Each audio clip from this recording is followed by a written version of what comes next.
I think when we walked off the field in Hamilton, we'd played a big physical test match, and we probably weren't that happy with our game, but a lot of that was because they stopped us.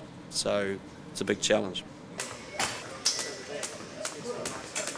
We left that game feeling frustrated, but it was down to the way they played and what they did to us and the pressure really that they put us under. So they're getting a lot better and they'll continue to do so. They're passionate. They've got some good brains behind their team, haven't they? And so they do their homework and they'll as I say, keep getting better. So it's a big challenge for us this week. Argentinians this week are gonna be pumped to play in front of their crowd and hopefully put a good performance. So we've just got to worry about our game and going through our processes, and if we can do that, hopefully we get the result. Well, we're certainly not expecting last year's game. When you look at what they've done the last 2 or 3 weeks, they've shown themselves to be having made a lot of growth, very hard to break down, and for us this is a very real and a very tough test match, and that's what we're expecting. And the way they responded to their second game against South Africa and the way they hit the road and had 2 very, very good performances on the road means that they're going to come home with a big statement to make, and we're expecting that. You'll notice that through the injury issues we've had at 10, we've been pretty consistent with 12 and 13. Francis obviously played against Argentina last time with Ma, Karen and Nigel, but and we've been consistent at 9. So I guess we've been trying to keep the consistency of selection in those areas when we're going through that period of change. But there's been a real upside to it. The fact that Tom Taylor's come in and started a test match and played well against Australia, and Bodie's come in and I thought he played his best test match against South Africa and in a very trying situation. So I think there's a real upside for us, and it's been positive. And it's been frustrating for Desi with his shoulder, just when he was looking to get some rhythm. So we need to get him back on the park. But for the other ones, it's been a great opportunity. Well, there's lots of room for improvement as a team. We're getting opportunities in games that we're not nailing, and I think maybe it's just down to basic skills. But there's always room to improve. We're never too good, so each week we're trying to do that. We're training really hard and working on our core roles, maybe simple, catch, pass, the simple things, and doing that well. And if we keep doing that, then we're always going to be improving. But there's always striving to be the best. Gregor Paul from the Herald here, talking rugby once again with Wyn Gray. Hello, Wyn. Hello, buddy. Now, the All Blacks in Argentina this weekend. They've only taken one specialist number 7 for this game because we don't expect McCaw to be fit for it. Is that a big risk, or is that entirely doable for them? Well, I don't think A, they had much option, and B, I don't think it matters too much against Argentina. I mean, you start off with a specialist open sider who we presume is Sam Cane, and then see how it goes. I mean, it's a different type of game, isn't it, against Argentina? You expect them to be a big physical onslaught. And is the ball going to get wide too often? It will from the All Blacks. From Argentina?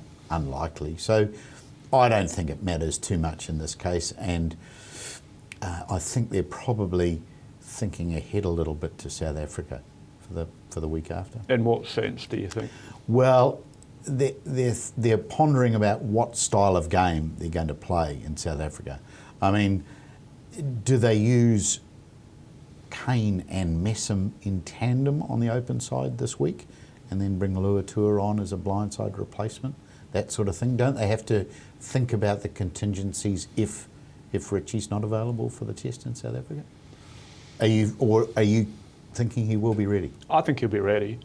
Yeah, I think they've taken on with a view that they're pretty confident they're going to be ready. I don't think they want to broadcast that fact and be overly confident about it. They'd probably rather keep the box guessing a little bit as to whether he'll be available or not. And despite the fact that they won pretty well without him at Eden Park, he does still make a huge difference, does he not? He's still a player who given the enormity of that Test match in Johannesburg, you'd kind of want him on the field, wouldn't you? Absolutely, but I pose this question to you. Is he not so valuable to the All Black cause, and we noticed this, that you would rather he began playing when he was 110% fit rather than, I suspect, he may only be 90% in South Africa? I don't think he would play unless he was confident he could play to a level that...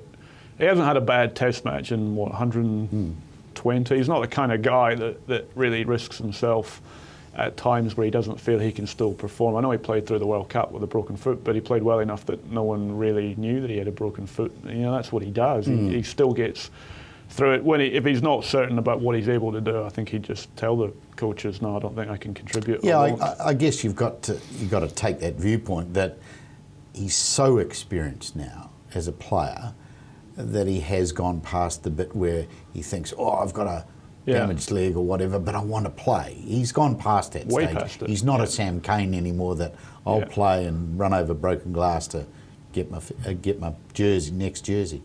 But I just wonder, he is so important to the All Blacks that and he's got the feeling that he wants to beat South Africa to probably wrap up the rugby championship, this sort of thing. All these thoughts come together. Yeah, no, I don't think he'll risk too much. I think probably what I'm keen to find out in that Argentinian game, what boxes do you think they want to tick in terms of they need to win that game, but also they'll probably want to be prepared for the next game more. So therefore, to me, the other crucial point is first 5/8. Aaron Cruden, you would think, if fit, and we have no reason to think otherwise, should be reinstated at first 5/8 because he is the senior man. He's played exceptionally well this year. Righto, we want him to play well. Now, depending on how that goes, what do they do the following week? Because Beauden Barrett played extremely well when he was asked to come on for an hour, didn't he, in Auckland? Yeah, very well. So those are your choices, I guess. Yep. But otherwise, can't see them doing much change, can you? No, I can't. Just my final question. They've taken Perry Wipu as a third half-back.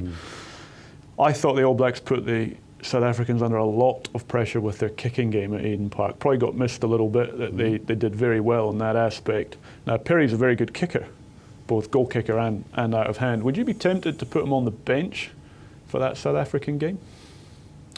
I'd be tempted, but I wouldn't. I think if they've made the decision that he's not in their top three, as they did, then I'm sorry, but I haven't seen anything in the ITM Cup that would change my mind. I don't think he's, despite their nice glossy little sort of overview when he came back, I don't think he's done anything in the ITM Cup to tell me that he's improved much and is ahead of the three who should be challenging for the next World Cup. Excellent win. Thanks very much.